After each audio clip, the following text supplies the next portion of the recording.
Welcome to a fresh new edition of Climate Clock, and in less than 10 days, leaders of the world will gather in Dubai for COP28. That is the biggest annual gathering on climate, which starts on 30th November. What would the focus be this time? First would be the ongoing issue of climate finance, which is where developed nations have promised to provide finance to developing countries to fight climate change. It has not been provided to them yet and has been a topic of contention. Second would be carbon trading or carbon credits, the efficiency of these markets and what more can be done. A follow-up on the loss and damage fund. It was decided to create one last year to provide payouts to developing countries that have suffered from extreme weather conditions. GST or global stocktake. This is very important as it will evaluate progress made towards the goal of fighting climate change. The first ever GST will end next year and hence will be the focus. There will be tightening of reporting standards as well with respect to climate change.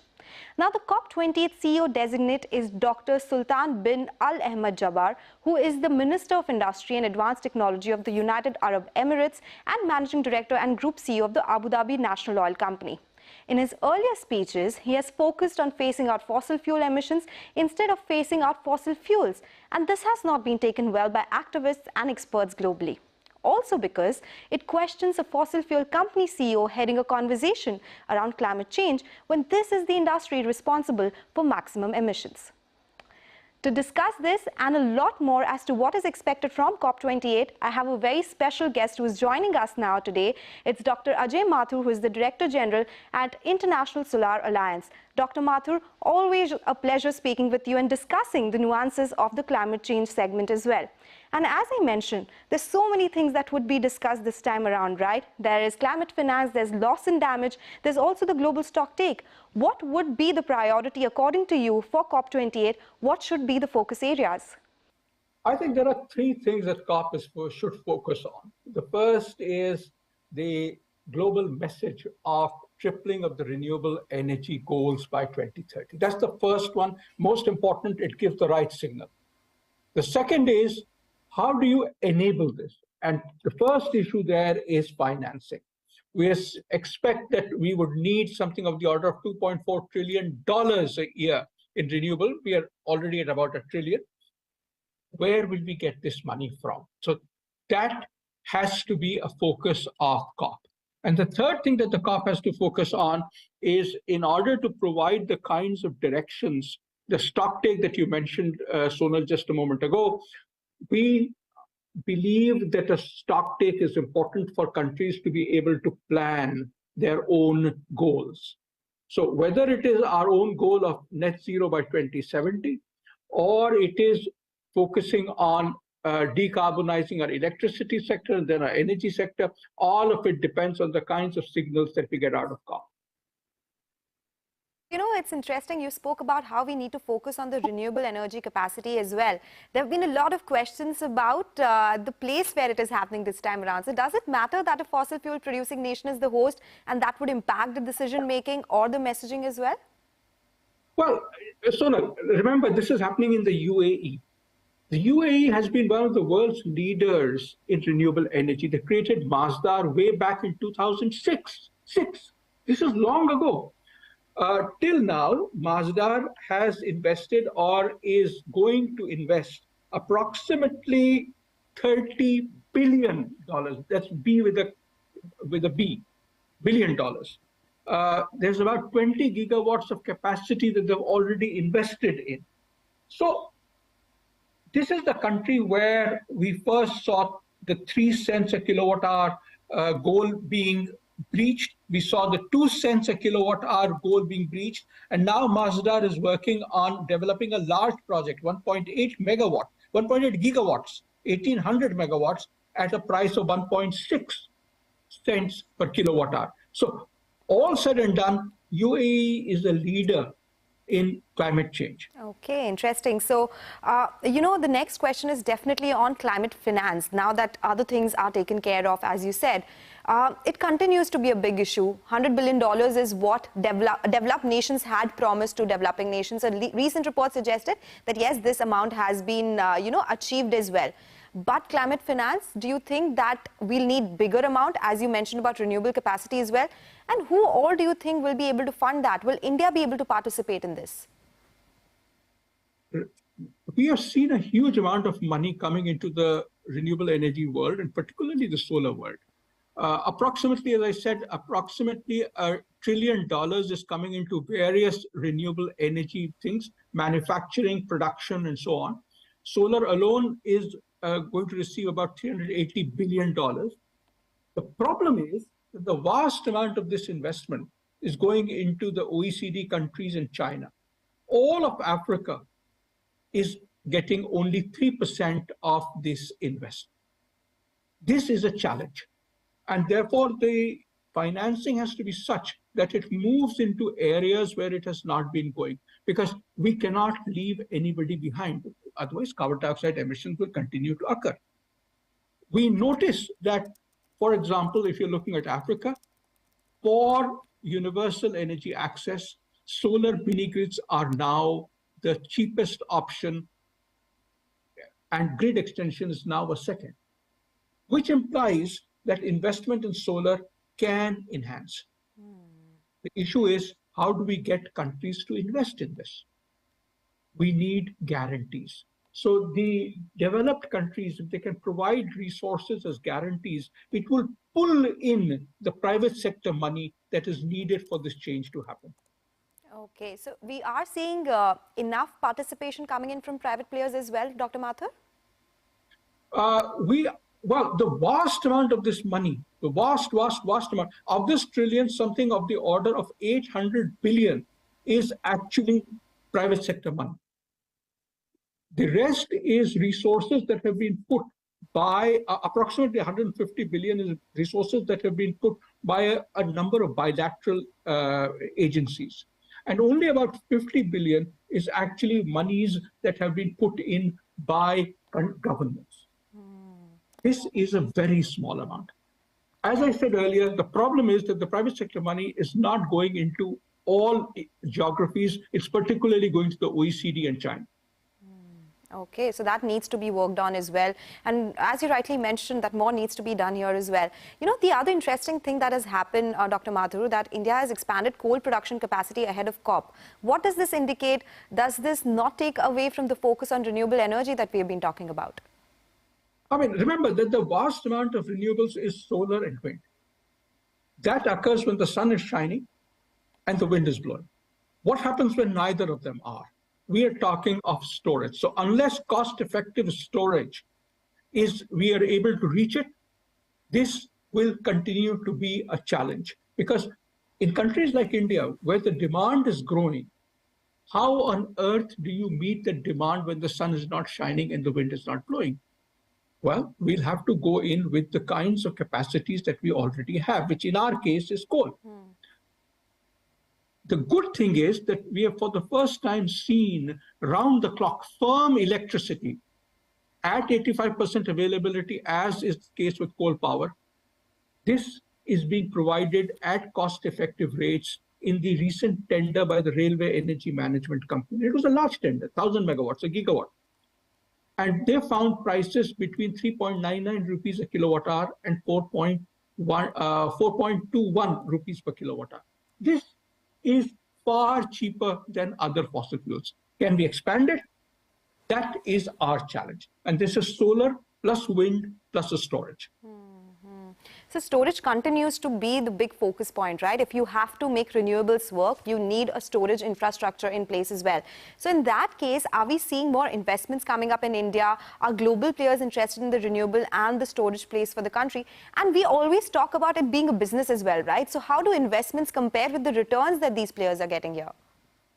Well, generally speaking, on solar and wind projects with storage or without, we get returns somewhere in the vicinity of 12 to 14%. I mean, there's a little bit of tendering and therefore bids, so it's a little opaque.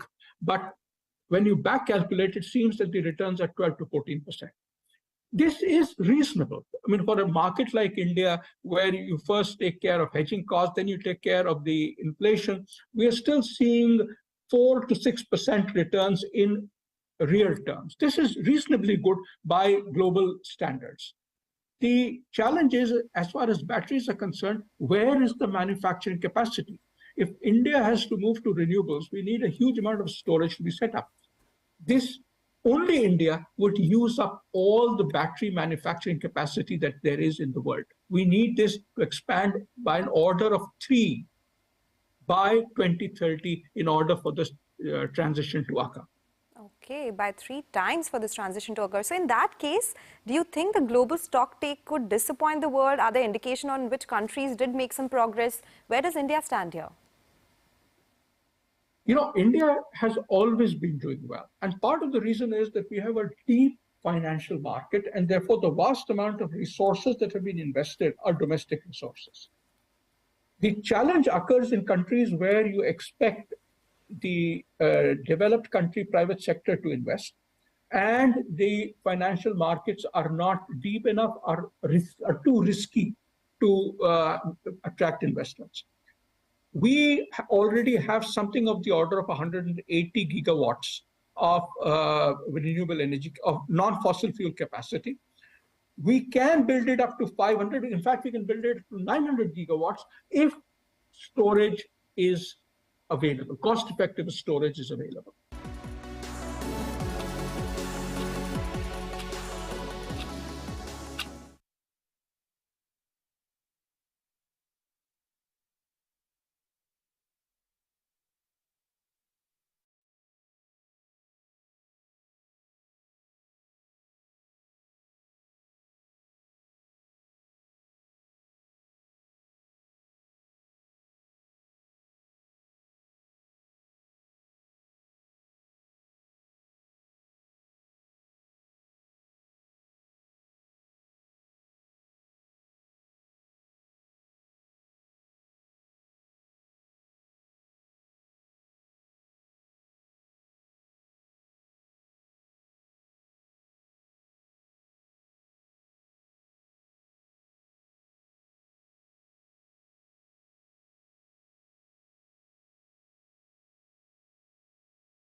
You know, we've been talking about climate finance. In COP27, the big update was also forming the loss and damage fund, Dr. Mathur. Can we actually interchange the two terms, or do you think loss and damage would require a different amount of financing? And do you think there should be an update and a bigger amount required here? So loss and damage requires additional finance. It is not really completely fungible as far as the resources are required, because as far as renewables are concerned, we are now in the situation where private sector monies flow in. The loss and damage fund, initially at least, will continue to be a government invested fund. So various governments across the world will need to fund that things. And the developed countries will have to take the lead. I mean, after all, they are the reason why we are in this stage where we need a loss and damage fund. We are therefore looking very, very carefully at COP28 and hoping that the loss and damage fund becomes funded in the years to come. You know, that continues to be the debate, I would say, the finances around here. Yes, we need to fight climate change, but who would fund it has been the biggest question all the time as well. So this 1.5 degrees target, is this achievable? What is the consensus saying? Because there have been a lot of questions there as well. I'm speaking as myself. I am very, very cautious, very doubtful actually, whether we'll meet the 1.5-degree target. I think we have lost it. The world has not focused. The developed country reductions that we expected are not occurring. The focus on coal, the focus on gas, particularly after the Ukraine gas crisis, has meant that we have seen an upsurge in the CO2 emissions. This is dangerous. What it essentially implies is that we will not be able to meet the 1.5-degree goal. Okay, all right. So that's not something nice to know as well, because that's been the focus, but still somehow, despite all the efforts that have been taken globally, you say that it might not be possible. So in that case, what are your plans at ISA, Dr. Mathur? What are the new updates or the new steps that you're taking? Any collaborations or partnerships that you would like to tell us about? Well, there are three kinds of partnerships that I want to focus on. The first is we need monies to flow into, as I said, places where it's not flowing, particularly Africa.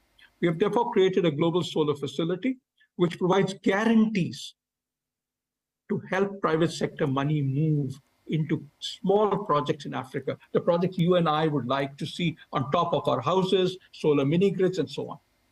The second is we would like to see across the world movement on solarizing of the health facilities.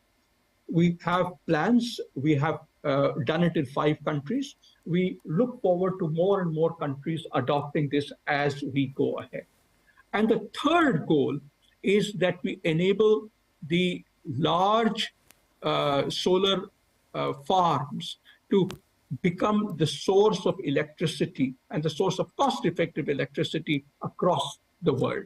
This is something that India has done extremely well, and we hope that the learnings from India could be taken to the world as well. Oh yes, absolutely. Take your point there. India has been spearheading the solar movement or the renewable movement as well. Some regulatory aspects that you can apprise us of which need some change, or the current policies according to you are enough to reach the targets that we have here? Well, as far as India is concerned, we need to ensure or need to accelerate the process in which the monies that are spent in building projects, the bank loans, can be very quickly turned around and changed with monies on bonds. So once you have operating assets, bonds can meet that money. This has started happening, but we need a platform to create bonds across the market so that your pension funds and my pension funds, Indian pension funds, can be used in this bond market. Now, what this would do is accelerate the velocity of money and therefore enable us to do more renewables, because 100 megawatts of coal costs 900 crore rupees. But equivalent amount of electricity being generated by renewables and storage would need today something of the order of 1900 crore rupees. That's only possible if the velocity of money increases. Therefore, cost-effective and time-effective ways of moving this money becomes important. Globally, I would like us to see how we can create the kinds of platforms which enable this kind of change to help bring in more and more solar and wind, renewable energy and storage into the market. Okay, all right. So last question before I let you go, Dr. Mathur. Technology transfer, that is also something that has been in discussion apart from climate finance. Has that picked up, or there are still some contentions around that? Well, it is a contentious issue because this is an area in which technology is always developing. And therefore, you need tomorrow's technologies today. The good thing is that developing country companies, for example, in India, we have seen that companies are now purchasing startups which have gone into business manufacturing, for example, batteries which are a replacement for lithium-ion batteries, sodium-ion batteries, for example. We are also seeing that technology transfer is being met by outright purchases of technology from the developed world. But in general, in order to make this, I think we need pools of patents so that the technologies become available. They are obviously paid for, but they become available easily. So I think the focus on technology transfer in the climate negotiations has to continue. Okay, take your point completely, Dr. Mathur. Thank you so much for joining us with those valuable insights and telling us what's expected from this big event, and most importantly, whether we are going to achieve those targets or not. That continues to be the big debate. So thanks a lot for joining us today. Thank you very much, Sonal. It is a pleasure to be with you and with all the viewers. Okay, all right. With that, we'll take your leave on this edition of Climate Clock, but stay tuned for all the updates and all the coverage on COP28 as well.